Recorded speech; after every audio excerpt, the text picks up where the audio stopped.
আসসালামু আলাইকুম। সবার আগে বাছাই করা 10টি আন্তর্জাতিক খবর জানিয়ে দেব। প্রথমেই থাকছে শিরোনাম। তবে তার আগে অনুরোধ থাকবে ভিডিওটিতে একটি লাইক দিবেন।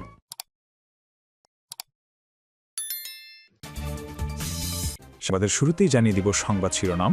পূর্ণমাত্রার যুদ্ধের হুঁশিয়ারি ইরানের। এরপর জানিয়ে দিব আন্তর্জাতিক আইনকে বুড়ো আঙুল দেখাচ্ছে যুক্তরাষ্ট্র, জাতিসংঘ মহাসচিব। তারপর জানিয়ে দিব গ্রিনল্যান্ড থেকে রাশিয়ার হুমকি দূর করতে পারেনি ডেনমার্ক, ট্রাম্প। আরও জানিয়ে দিব গাজায় শান্তি প্রতিষ্ঠায় তুরস্ক, মিশর, জর্ডানকে চান ট্রাম্প।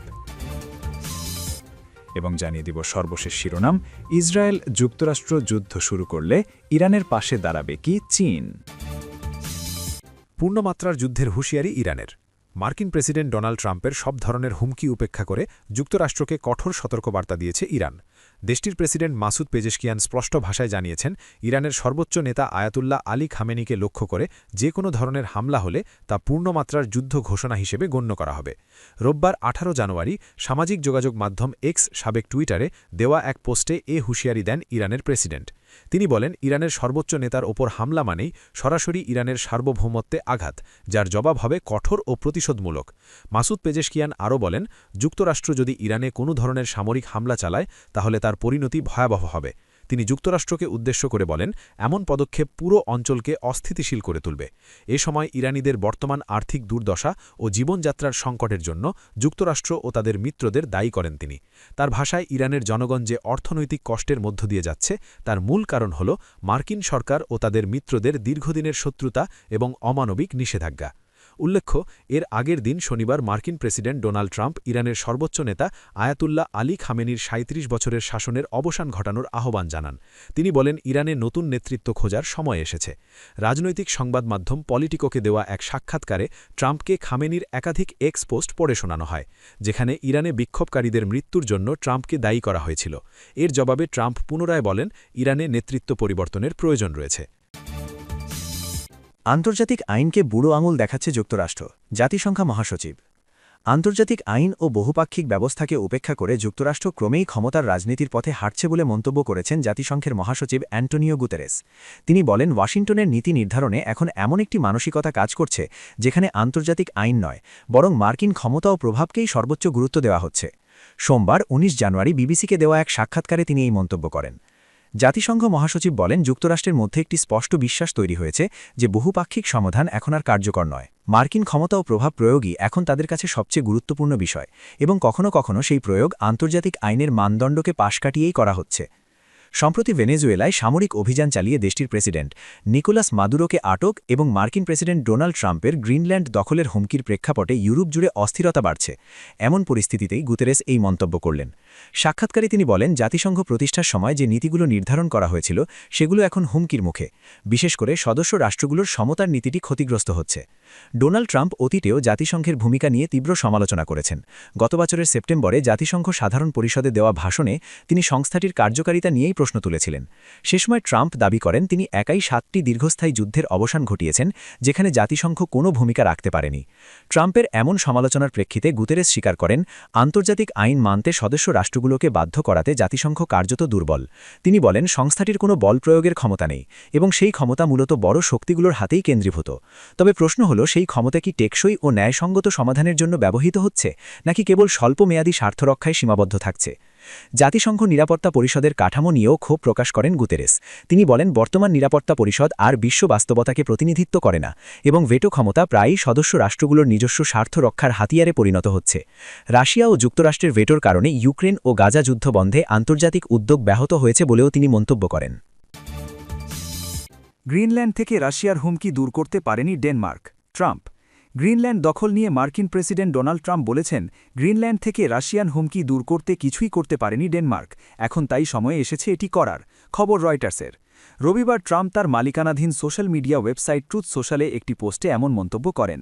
তিনি লিখেছেন, ২০২০ সাল থেকে ডেনমার্ককে বলা হচ্ছে যে গ্রিনল্যান্ড থেকে রাশিয়ার হুমকি দূর করতে হবে। দুর্ভাগ্যবশত ডেনমার্ক এ ব্যাপারে কিছুই করতে পারেনি। এ বিষয়ে রয়টার্স মন্তব্যের অনুরোধ জানালে হোয়াইট হাউস, ইউরোপীয় ইউনিয়নের ডেনিশ প্রেসিডেন্সি এবং ডেনমার্কের পররাষ্ট্র মন্ত্রণালয় তাৎক্ষণিকভাবে সাড়া দেয়নি। এদিকে ট্রাম্প দীর্ঘদিন ধরে জোর দিয়েছেন যে তিনি ডেনমার্কের স্বায়ত্তশাসিত অঞ্চল গ্রিনল্যান্ডের মালিকানা চান। ট্রাম্পের এই দাবির বিরোধিতা করে ডেনমার্ক এবং গ্রিনল্যান্ড উভয় দেশের নেতারা জোর দিয়েছেন যে দ্বীপটি বিক্রির জন্য নয় এবং তারা মার্কিন যুক্তরাষ্ট্রের অংশ হতে চায় না। শনিবার ট্রাম্প প্রতিশ্রুতি দিয়েছেন যে মার্কিন যুক্তরাষ্ট্র গ্রিনল্যান্ড কিনতে না পারা পর্যন্ত ইউরোপীয় মিত্রদের ওপর শুল্ক বাস্তবায়ন করা হবে। গাজায় শান্তি প্রতিষ্ঠায় তুরস্ক, মিশর, জর্ডানকে চান ট্রাম্প। গাজা শাসনের জন্য ঘোষিত বোর্ড অফ পিস বা শান্তি পরিষদে যোগ দিতে পাকিস্তানের পর মধ্যপ্রাচ্যের ৩ দেশকে আমন্ত্রণ জানিয়েছেন মার্কিন প্রেসিডেন্ট ডোনাল্ড ট্রাম্প। পৃথক বিবৃতিতে তুরস্ক, মিশর ও জর্ডান ট্রাম্পের আমন্ত্রণ পাওয়ার কথা স্বীকার করেছে। তবে ট্রাম্পের এই শান্তি পরিষদের ঘোষণা ভালোভাবে নেয়নি ইসরায়েল। দখলদার দেশটির হাতে অবরুদ্ধ ফিলিস্তিনি ভূখণ্ডে চলমান গণহত্যা বন্ধে যুক্তরাষ্ট্র সমর্থিত পরিকল্পনার দ্বিতীয় ধাপের একটি গুরুত্বপূর্ণ অংশই পরিষদ। রোববার এই বিষয়ে বিরোধিতা করে শাসক জোটের অংশীদারদের নিয়ে বৈঠক ডাকেন ইসরায়েলের প্রধানমন্ত্রী বেনিয়ামিন নেতানিয়াহু। এএফপি জানিয়েছে শনিবার গভীর রাতে নেতানিয়াহুর কার্যালয় গাজা বিষয়ক নির্বাহী বোর্ডের গঠন নিয়ে আপত্তি তোলে। নেতানিয়াহুর কার্যালয়ের বিবৃতিতে বলা হয়, বোর্ড অফ পিসের অধীন গঠিত গাজা নির্বাহী বোর্ডের গঠন সংক্রান্ত ঘোষণা ইসরায়েলের সঙ্গে সমন্বয় না করেই দেওয়া হয়েছে। এটি ইসরায়েলের নীতির পরিপন্থী। তবে আপত্তির সুনির্দিষ্ট কারণ বিবৃতিতে ব্যাখ্যা করা হয়নি। যদিও ডোনাল্ড ট্রাম্প বলেছেন, শান্তি পরিষদ ঘোষণা করতে পারা আমার জন্য বিরাট সম্মানের। বোর্ড অফ পিস গঠিত হয়েছে। মার্কিন প্রেসিডেন্ট জানিয়েছেন এই পরিষদের সদস্যদের নাম শীঘ্রই ঘোষণা করা হবে। রোববার 18 জানুয়ারি জর্ডানের পররাষ্ট্র মন্ত্রণালয় জানায়, রাজা আবদুল্লাহ ট্রাম্পের কাছ থেকে বোর্ডে যোগ দেওয়ার আমন্ত্রণ পেয়েছেন। মন্ত্রণালয়টি জানায়, দেশটির অভ্যন্তরীণ আইনি প্রক্রিয়ার আওতায় সংশ্লিষ্ট নথিপত্র পর্যালোচনা করা হচ্ছে। এর আগে রোববার পাকিস্তানের পররাষ্ট্র মন্ত্রণালয় আমন্ত্রণ পাওয়ার কথা স্বীকার করে। আগের দিন অর্থাৎ শনিবার তুরস্কের প্রেসিডেন্টের একজন মুখপাত্র সামাজিক যোগাযোগ মাধ্যমে জানান, একদিন আগে প্রেসিডেন্ট রিসেপ তাইয়েব এরদোয়ান ট্রাম্পের কাছ থেকে বোর্ডের প্রতিষ্ঠাতা সদস্য হওয়ার আমন্ত্রণ পেয়েছেন। মিশরের পররাষ্ট্রমন্ত্রী বাদার আবদেল আত্তে শনিবার জানিয়েছেন, ট্রাম্পের পক্ষ থেকে মিশরের প্রেসিডেন্ট আবদেল ফাত্তাহ আল সিসিকে বোর্ডে যোগ দেওয়ার যে আমন্ত্রণ জানানো হয়েছে, মিশর সেটি পর্যালোচনা করছে। ইসরায়েল যুক্তরাষ্ট্র যুদ্ধ শুরু করলে ইরানের পাশে দাঁড়াবে কি চীন? গত বছরের শেষ দিকে ইরানের বেশ কয়েকটি শহরে বিক্ষোভ ছড়িয়ে পড়ার পর দেশটি আবারও দেশব্যাপী অস্থিরতার কবলে পড়ে। অর্থনৈতিক চাপ, মুদ্রাস্ফীতি, জ্বালানি সংকট এবং গত জুনের 12 দিনের যুদ্ধের পর তৈরি হওয়া গভীর রাজনৈতিক অবসাদের এক সংমিশ্রণ থেকে এই অসন্তোষের সূত্রপাত। এই অস্থিরতা মোটেও স্বতঃস্ফূর্ত বা সম্পূর্ণ অপ্রত্যাশিত ছিল না। ইরানি সমাজ আগে থেকেই নিষেধাজ্ঞা, যুদ্ধের ক্ষয়ক্ষতি এবং দেশের পরমাণু কর্মসূচির ভবিষ্যৎ নিয়ে অনিশ্চয়তার চাপে পৃষ্ঠ হচ্ছিল। এই বিক্ষোভ শুধু শাসন ব্যবস্থা এবং জীবনযাত্রার মান নিয়ে ক্ষোভের বহিঃপ্রকাশই ছিল না, বরং চরম এক নাজুক মুহূর্তে ইরানের কৌশলগত অবস্থান নিয়েও উদ্বেগের প্রতিফলন ছিল। বেইজিং থেকে এই ঘটনাগুলো অত্যন্ত নিবিড়ভাবে পর্যবেক্ষণ করা হয়েছে, তবে কোনো আতঙ্কিত প্রতিক্রিয়া ছাড়াই। চীনা বিশ্লেষকেরা এই বিক্ষোভকে কোনো বৈপ্লবিক মুহূর্ত হিসেবে না দেখে বরং 12 দিনের যুদ্ধের ফলে সৃষ্ট অস্থিরতার ধারাবাহিকতা হিসেবে চিহ্নিত করেছেন। তাদের বিশ্লেষণে অভ্যন্তরীণ অসন্তোষ এবং বাইরের মাসরিক চাপ মূলত একই ঘটনার দুটি রূপ: ইরান রাষ্ট্রের উপর চালানো ক্রমাগত বল প্রয়োগ। চীনের দৃষ্টিভঙ্গি তাদের নিজস্ব নিরাপত্তা তত্ত্ব এবং ঐতিহাসিক অভিজ্ঞতার আলোকে তৈরি, যা পশ্চিমাদের বর্ণনার চেয়ে সম্পূর্ণ আলাদা। পশ্চিমারা এই বিক্ষোভকে সরকার পরিবর্তনের এক চূড়ান্ত সন্ধিক্ষণ হিসেবে তুলে ধরলেও চীন তা মনে করেনি।